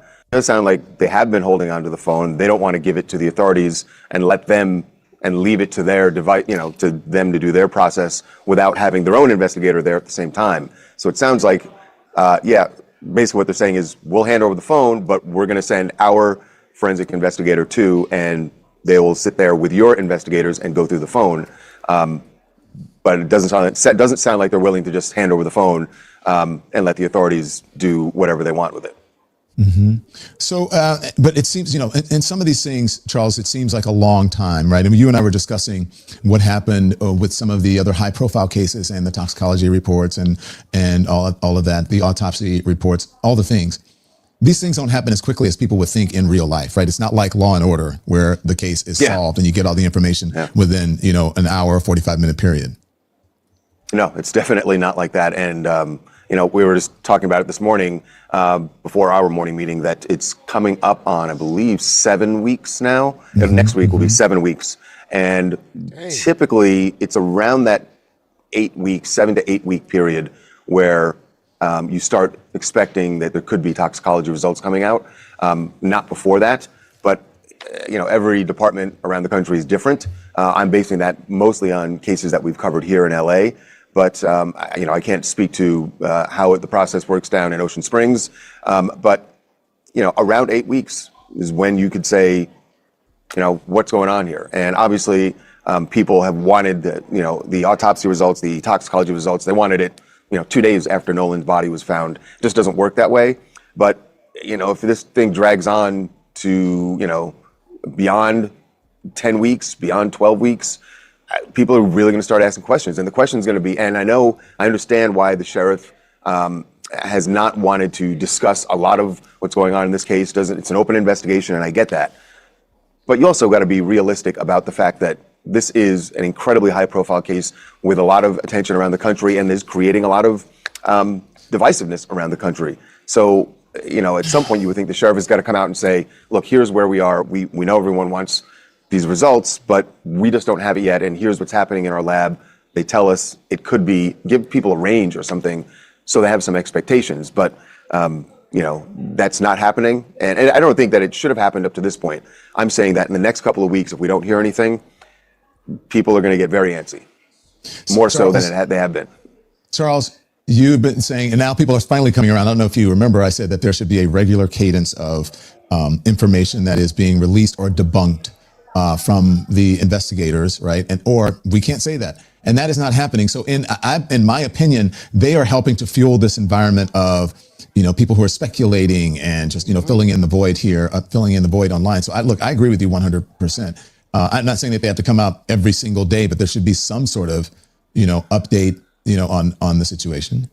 Yeah, I understand why you feel that way, Don, but I think from the law enforcement side, you go, if we're going to come out and start debunking every theory that pops up online, then you got to pick and choose which ones. It becomes this slippery slope. Why did you debunk this one and not that one? Then people think that that's giving credence to the one that they didn't debunk. Maybe they just didn't see that one. I agree with you 100%. There are just so many theories. That's not what I'm saying. I'm not saying every single one. I just think that there should, this some sort of right. When was the last time there was an update, Charles? Wasn't it like when the sheriff came out and said, it looks like an accident. We're looking at this as accidental. That was the last one that I've seen. So I think we're on the same page with this one. I agree with you. Not every single thing, but just in terms of, you saw the letter there from the attorneys. I just want to show people when they're basically what they're describing. Again, I'm not an attorney, but I have done these stories a lot. Is what's called a filter team, FILTER team, or they call it a taint team. And if you look on your screen now, you'll see what that means, Charles, because this is not an unusual process. A filter team or a taint team, whatever, consists of prosecutors or agents selected to review materials seized in the course of an enforcement action to determine whether any of the materials are protected by the attorney-client privilege. These reviewers are specifically not a part of the prosecution team handling the enforcement action in which the search warrant was used. The taint team members are able to review the seized materials to determine whether any documents or communications are subjected to the protections of attorney-client privilege or the attorney work product doctrine. The guiding principle is the concern that exposure of the prosecuting team to privileged material may result in the exclusion of evidence should the matter come to trial or even the disqualification of the prosecutor. So basically what they're saying is they want an independent third party to be able to analyze this. I know that, Harvey is the lawyer here, but you've been dealing with these cases. So this is not an unusual process in my opinion. No, not unusual at all. It is a necessary step that they would be taking in the background here. But so little, anything that happens here is not going to be in the background when the attorneys get involved. And you're right, people shouldn't read too much into this. It's interesting. Willing to cooperate, arranging a joint forensics inspection of Nolan Wells' personal cell phone. During that meeting, we specifically discussed having an examination conducted through the digital forensics lab at Mississippi Gulf Coast Community College, as well as the possibility of FBI involvement in that process. Our position has not changed. We are prepared to coordinate a mutually agreeable date and procedure for the examination of the phone. Accordingly, to the extent there has been any suggestion that we have been unwilling to have or have failed to cooperate with the investigation, we want to make clear that this is not the case. You also previously indicated that Dr. Mitchell would be provided an opportunity to review the materials necessary for him to complete an autopsy review. We remain prepared to facilitate that process. Please provide us with available dates and times for Dr. Mitchell to review those materials, along with any instructions necessary to arrange his access. Let's talk about Don Lemon Juice that mentioned me on this show. They always mention me on the show. Now they claim they don't want to say my name. Look, bruh, I'm doing real journalism, and that's the reason why y'all have to talk about the things that are going on, because I'm willing to do journalism. The crazy thing is that I reached out to Benjamin Crump. I reached out to the other side. We've sent messages to Don Lemon. We are interested in letting the truth be known across any platform, anytime, anywhere. Now, you losers, I'm not going to go on your platform because you got 3 followers and you're disingenuous. But for any of the people who claim to be legitimate journalists, I'm willing to do an interview on your channel. Are they willing to do an interview on my channel? Are they willing to do interviews on anybody's channel? Are they willing to interview anybody associated with this? I have been an open book from the very beginning. I'm willing to interview anybody. The problem is there are certain people that don't want to be interviewed. There's certain people that don't when you won't even interview these boys, and I did. The legal team representing the Wells-Wansley family. Here it is. Was Nolan Wells, were there messages missing out of his? Let me put the context here. So Don Lemon played a clip of the boys' lawyers, Tyler Cox and Ed Pausick. They did an interview on somebody's show on Sirius Radio, and they gave some answers to some of the questions that I think everybody should still be questioning at this point. And it's going to blow your mind at the reality that the family have not turned over the Nolan's phone to investigators. That means a month into this, accusations of a crime will never be investigated because they will not turn it over to law enforcement. As we just heard Don Lemon read, as the legal team has stated previously, including during our in-person meeting with the Wells family and counsel, we have been and remain ready and willing to cooperate in arranging a joint forensic inspection of Nolan Wells' personal cell phone. During that meeting, we specifically discussed having the examination conducted through the digital forensics lab at Mississippi Gulf Coast Community College, as well as the possibility of FBI involvement in that process. Our position has not changed. We are prepared to coordinate a mutually agreeable date and procedure for the examination of the phone. How are you going to present this to a grand jury and you claim that there's evidence of impropriety, criminal activity, tampering with evidence, delete? Thank you, Mike from the Ville. That was about to be my point. Shout out Big Rich. They held it for way too long. I'm starting to think that was done on purpose. The family got pulled around their way, so it's not hard to believe they're covering for them at this point. That's what he said. Shout out Big Rich. Mike from the Ville says, man, y'all ain't turned over the body part from the state yet. Why would I trust the officers with the damn phone? Come on, bruh. Right. So it's the police, like Mike from the Ville says in the chat, it's the police who's not cooperating with the terms. Tatum's making it sound like it's the parents.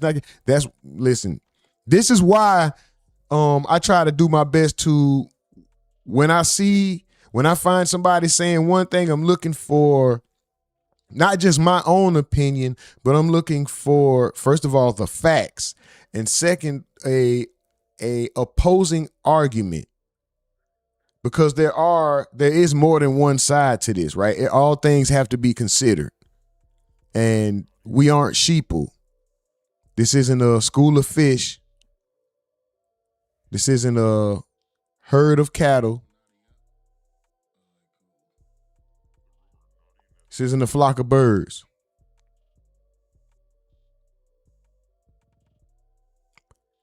We encourage independent thought. We all have things we don't agree on. But it's not about the disagreement. It's about the presentation of the disagreement. We don't have to agree. We don't even have to like each other. Just maintain the respect in the midst of the disagreement. But let's go. Things from a phone is a crime. And the family is saying, and the family attorney is saying there's a crime that's committed, but they're unwilling to send the information to investigators to investigate. Gio, what up? Nurse lady, what up? Honey with the T, what up? Esther Richardson, what up? XO Males, what up? I am not you, what up? To make arrests. Did I shout out Big Rich and Sugar T? What up? In this case. All right, y'all, I'm gonna be quiet. I'm gonna let it. Kyle Beats, what up? All right, I'm gonna let it rock, y'all. Jamal, what up? It is blown. All right, I'm gonna let it rock, y'all. TL the boss. Mr. 610, Louis M, Breezo. All right, now, the Resistance. Slim John, who? Slim John, LJ Barton. Anderson Patterson. All right, now I'm gonna shut up and let it rock, y'all. My bad. On my mind. So Don Lemon addressed that. Roll it. Brett Dunson. All right, now for sure, I'm gonna shut up. And the second thing is Absolutely photos not. have come out. Yeah, they're saying that there were messages missing off of his phone. His phone was white, And another thing, there's pictures of, like with the modern day, with people with cell phones and social media, there's pictures with adults on that boat. There, in one of the adults, they're even saying it's like an affluent crowd, judge, businessman. They were saying there's just kids, but there are adults there. Right, but here's the thing that they're saying. I don't know who the they is, but go ahead. Tyler, you want to take this one? Or yeah, Ed? I'd love to. Yeah. So let me ask you this. I saw a headline a few weeks back that said Ben Crump and the family is going to allow the Jackson County Sheriff's Office access to Nolan's phone. You know what I never heard? I never heard him follow through with that. I have reason to believe, and I do believe, that they have not cooperated with law enforcement. I do not think that they have turned in Nolan's phone. And I'm willing to bet my reputation on that. I don't think they've cooperated at all. They do not have Nolan's phone. They haven't had access to Nolan's phone. The Jackson County Sheriff's Department hasn't. So how can you say that there's text missing or there's photographs missing? Our boys had no reason to do anything with Nolan's phone. And later is completely false. Can you hold on, Andy? So just so folks are asking what we're listening to, and again, I explained in the beginning, if you're not here in the beginning, they're saying that the family has not turned over the phone, Nolan Wells' phone, and they are saying that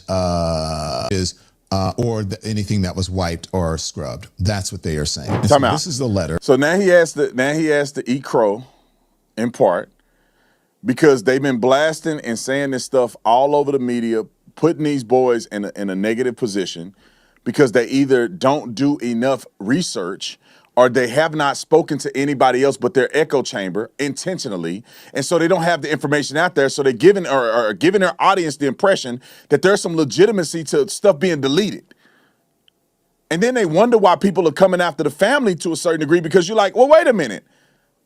I thought you want justice.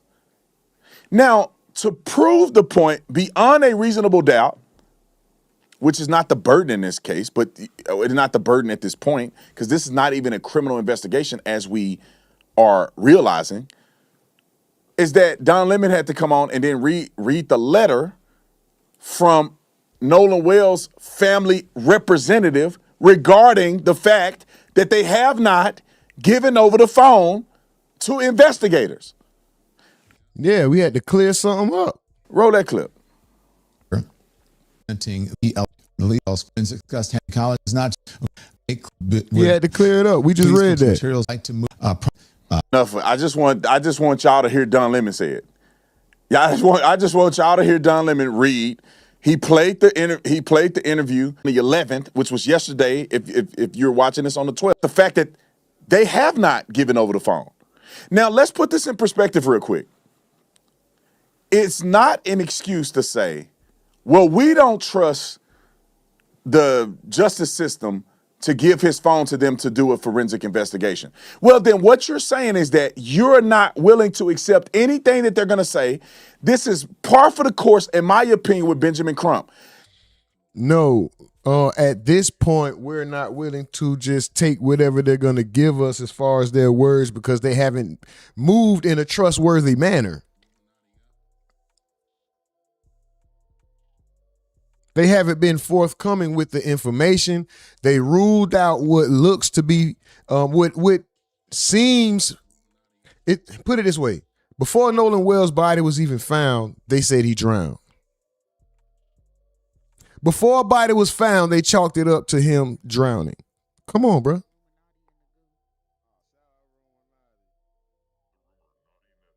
The family's not wrong to have questions. No criminal justice, only payouts and money grab.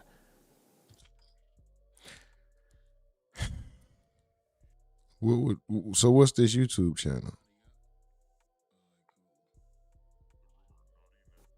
It appears to me that they only want lawsuits against these boys, wrongful death suits, and money. It's not finding out what happened to Nolan. The first thing, this is my opinion. after the father just got up there and said all he wants to know is what happened to his son. We just saw that earlier. The father just said he don't care about it. We want to know what happened to our son. All they want is answers. This guy continuously saying this. Anyway, we got one more video before we get up out of here, man. Bart Edmondson called out for not appearing in the Nolan Wells interview. The team faces attacks. We are going to come back, y'all. We are going to come back, but we're going to wrap this one up real quick.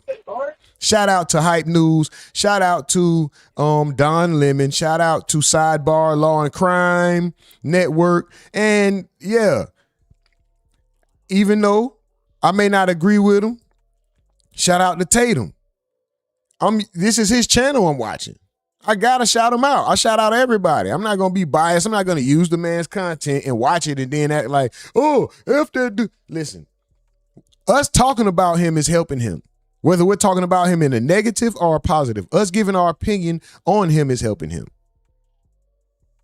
The same way every small channel, every big outlet, every person who uploads something about Nolan Wells and justice for Nolan keeps the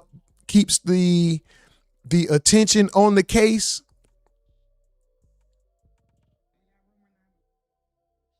It's the same for the same way you want the attention on the case, so the family can get answers.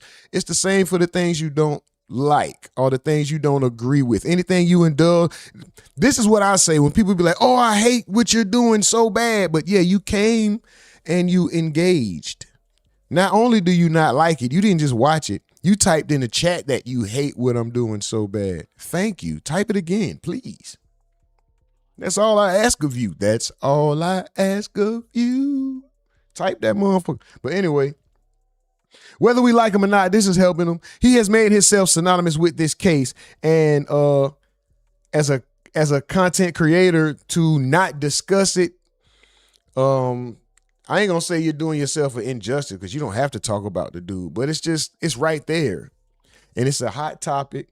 And we all have opinions on it. Today, I've been kind of just letting the content do its thing. I haven't really given my opinion too much, even though I chimed in. But y'all know how I feel about Tatum, and I feel like what Mike from the Ville said is true. He pulled the Uno reverse race bait. Uno reverse race bait. He played y'all. Y'all come in all these platforms and say, oh, grifter, race baiter, what's the other word? Fatigue. I'm so tired of this. You just want, but guess what? The same thing got done to y'all by this guy right here, Officer Tatum. He just did the reverse race bait. He said, damn, everybody gonna be on that side. That's a large pool with millions of fish. Let me get in this smaller pool and be the big fish over here. Oh, y'all stupid over there. Y'all wrong. This is what's, yeah, he Uno reversed the race bait on y'all. But shout out to Hype News. Let's go. Soon after the background audio would dominate headlines, all eyes began to focus on Wyoming University punter Bart Edmondson Jr., who was later discovered to be a former high school teammate of Wells, as he would be identified as the person who Damn It Bart was directed to. And once again, this guy Bart is not, we're not convicting him either. Just the question remains, where's Bart? Top of this week in the midst of all this. Doesn't mean he doesn't have to come out and speak. But everybody is wondering why is he not so forthcoming when everybody else is? Is there a reason Bart doesn't want to be seen and speak and everybody else is stepping up and he's nowhere to be found? And I don't know. It look a little weight, right? For the first time ever, in a new interview with online commentator Officer Tatum, 3 of Nolan's associates who were on the boat with him on July 4th would break their silence together about the accusations towards them, the Cito call, and other updates around Wells' mysterious passing. What is your thoughts on that phone call to Cito? Well, I can go ahead and say that as you posted that clip of all of us on the boat, you know, as it's rolling, not rolling, but right there sitting in the water, Wyatt's on the phone with Cito in that clip. I mean, he's on the phone. Wouldn't you think that you would have seen Nolan on the bottom of on the floor or something, or scrambling around, or everybody in a small space on the boat looking at him or something? I mean, it's just so crazy to think that, why would we call Cito if we have a dead body on the boat? I mean, why would we call the Coast Guard? Why would we do the things we did if we know we killed somebody? Now, for many who are looking to get clear answers about the call in particular, since at one point it was considered the smoking gun to the case, they would notice that Bart Edmiston has been nowhere to be seen and appears to have decided to hide from the press. If you can recall, during the first part of the allegations against Edmiston, he and his family would go on to retain attorney Russell Latino, who would immediately start conducting interviews on his behalf. But with Edmiston's friends now being open about that day, it appears to have caused some to consider his silence as suspicious and concerning. Over on the Instagram page of his football team, those after answers have now jumped into the comments to demand Edmiston come out and speak. Like this post of the Wyoming team in action, one user will go on to write in all caps, "Where the F Bart at?" accompanied by other similar comments, gifs, and questions on the team's page. Now, even on other parts of social media, those same questions in the aftermath of his friends now deciding to speak out continue to circulate, as one user on Threads would ask, why wasn't Bart in the new interview? Now, it can be assumed that Edmiston, at the advisement of his team and family, are thinking his silence may be the best move, but as his friends continue to speak out, looks to have created added pressure of him defending himself. Now, just a few days ago, Edmiston's football coach would take it upon himself to address the accusations made against his player, which looks to also help keep some players who happen to be mainly all black from the first day of fall camp, who happen to be mainly all black, at ease with the conversation surrounding the case. University of Wyoming head coach Jay Saville would speak to his newest recruits in a now released video from the first day of fall camp, and would go on to back Edmiston in not ever being considered a suspect. Regarding the tragic death of Nolan Wells in Mississippi and the very public social media link to one of our players, Bart Edmiston, at no time since July 4th has we been aware in any way, shape, or form, has it come to our attention, that Bart Edmiston has been a suspect, ever been a suspect, or currently is a suspect. We have no information that has ever linked him to this, okay? And so that's where that's at. We'll have no further comment on it until the official investigation is completed. Bart doesn't have a defense attorney and never has had a defense attorney. His family does have a personal attorney, Russell Latino, who was retained to fight defamation issued against Bart and his family. You can say a prayer on there, and I personally went through and looked at all the prayers, and you could ever imagine. Thank you so much for that things and showing the actual facts, online stuff. And I want to say thank you to everybody who has made a video on the positive side of things and showing the actual facts and debunking a lot of false information and giving to the Gifts and Go. Yeah, that's another really big one. Thank you so much for that, giving to the Gifts and Go. That means a lot, more than you could ever imagine. Yeah, Morgan. I just want to say thank you to all the people out there. I personally went through and looked at all the there's a prayer thing you can say a prayer on there, and I personally went through and looked at all the prayers, and I'm just really appreciative of all the people that I know that have our backs and have supported us through all of this. It's really helped us out. That's great.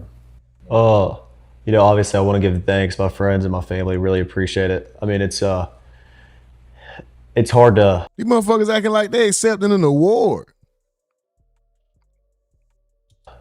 Get by every day without having a group of people behind you. It really helps my friend and I's, especially like mental side of things, knowing that we have a community behind us that is willing to stand for us and stand for the truth. And, we can't thank them enough. Like, seriously, with, like Morgan said, the prayers and just even the money and the Gifts and Go. It's a blessing from the Lord. And, we can't thank everybody enough. Seriously, it's been more than enough. So I'm about to start a damn Give, Send, Go. Guys, on the Nolan Wells case, we have 3 developments here, but one in particular that I think are going to be crucial in giving you the inside baseball 30 years as a homicide prosecutor, criminal defense lawyer, ran a prosecutor's office, have really done investigations, presented thousands of cases before the grand jury. The three boys and their civil attorney. Remember last week we were talking about how they're lawyering up, kind of giving the connotation that they're trying to hide something? Quite the contrary. They went on a podcast again. This one was for about an hour long with this guy, Officer Tatum, Brandon Tatum. And I think that there's a lot to be said. I'm telling you the three things that I think you need to look at that no one's really looking at, but are speaking loud and clear. Now, I previously talked about the idea that during the grand jury presentation that there wasn't an arrest. There could have been an arrest, probable cause, an arrest warrant issued before going to the grand jury. That wasn't done. So that's tell number one. I'm going to get down to the big one in a minute. That there has yet to be a finding of any foul play or homicide. Now, I understand there's issues that still need to be done with regard to this investigation, but the fact is, prosecutors have to prove beyond a reasonable doubt to 12 jurors that the case is a homicide. We know nothing about that. In fact, the independent medical examiner, while they're saying it's undetermined, didn't say they saw any kind of deformities, contusions, abrasions, any kind of defensive wounds, puncture wounds, any fractured bones, anything of that nature. There's some slight discoloration in the back of the neck, which could also occur post-mortem, but it's what we don't see that's important. So we don't see an arrest. We don't see any finding of homicide yet. And now the third and crucial point, the interviewing that they're allowing to happen. Guys, in this world, we all know as criminal defense lawyers, as prosecutors, even if you're innocent, you do not speak. There is a grand jury process that is underway here. So when you stand well, stand still. If you haven't been arrested, don't say anything that could possibly be used against you. But that's not what's happening. These kids are going on the offensive, and they're trying to go to the court of public opinion about defamation as opposed to worrying about a court of law. Look, behind the scenes, the lawyers know when you're a target of an investigation and when you're not a target of an investigation based upon the way the conversations are going on between you and the prosecutors. In fact, they have lawyers. These lawyers are with them when they're giving the statements. The lawyers aren't telling them not to speak. And one of the kids' mom is a judge, and yet they're still going out anyway. That speaks volumes to me. It's not what you see, it's what you're not seeing.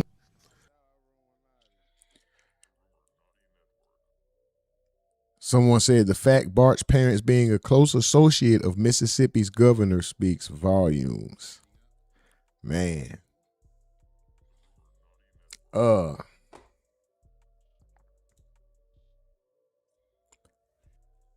Once again,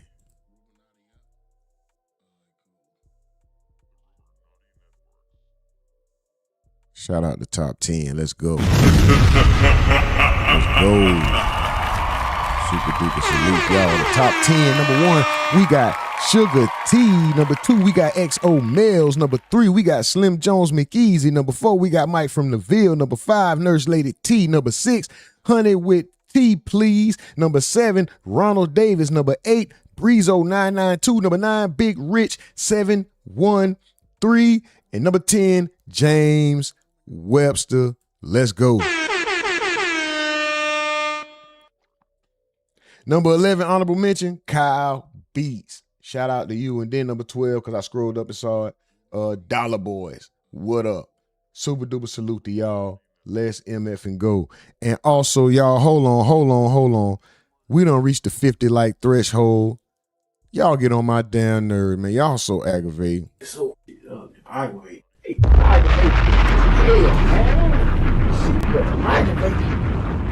Aggravating, bro. Hey, hell, bro. You're aggravating, bro. Hey, so aggravating, bro. Y'all so aggravating, man. The most aggravating chat in the game, but the most appreciated chat in the world. Thank y'all for running them likes up. Thank y'all for staying active in that chat. Hold on, y'all. Shout out to MF and Marge. Shout out to Marge. Boy, me and Mike was sending them on rocket ships this morning. Boy, what is you talking about? We was getting their ass up out of here this morning. Boy, let's go. What? I know I sent the 30-pack. I know I sent the 30-pack. It might be around about 15, 16. I know I sent at least a 16. 16 in the clip and 1 in the hole. Make a stupid comment, then your ass got to go. Bitch ass nigga.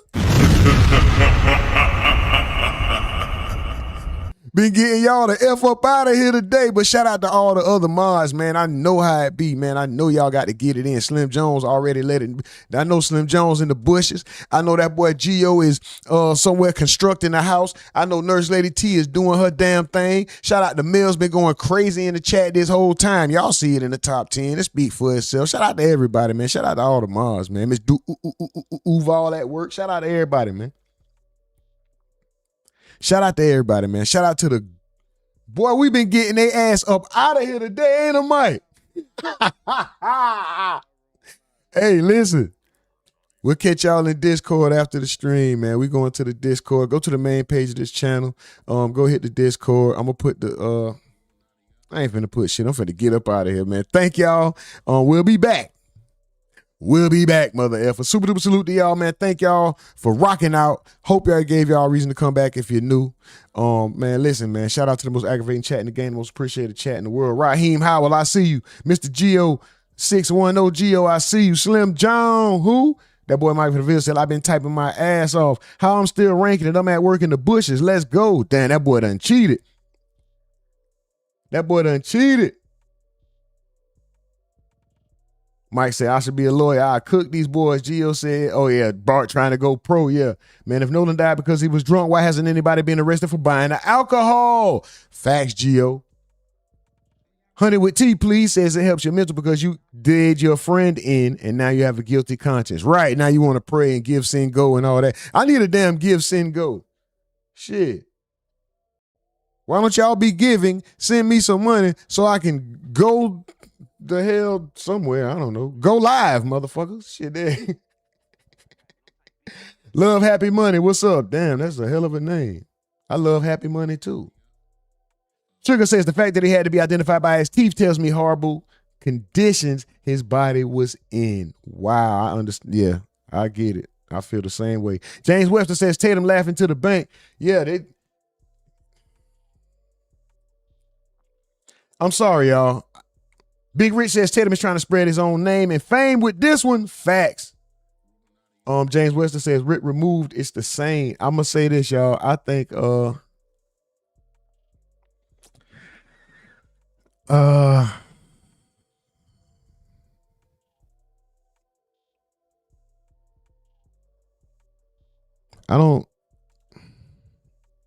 I hate to say this. And what's the guy's name? Charles from TMZ. Maybe more accurate. I'm no professional. I'm one man on the internet with a mask on. And you see, I'm in a tent, mother effer. So come on, bro.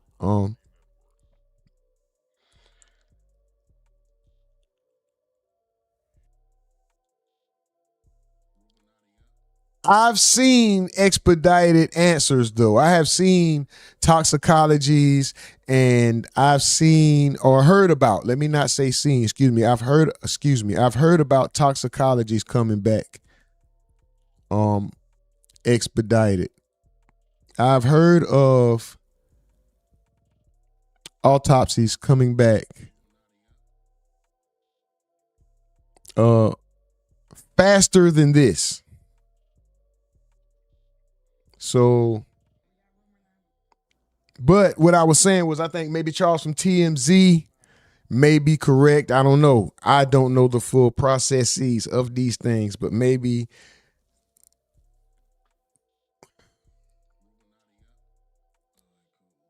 I don't. It just feel facts. Mike from the Ville. It's been damn near a month. It's been too long, bro. It's been too long. All right. We tried to wait. So what? We at week 7. Next week, is that when we start banging our fist on our computer desk?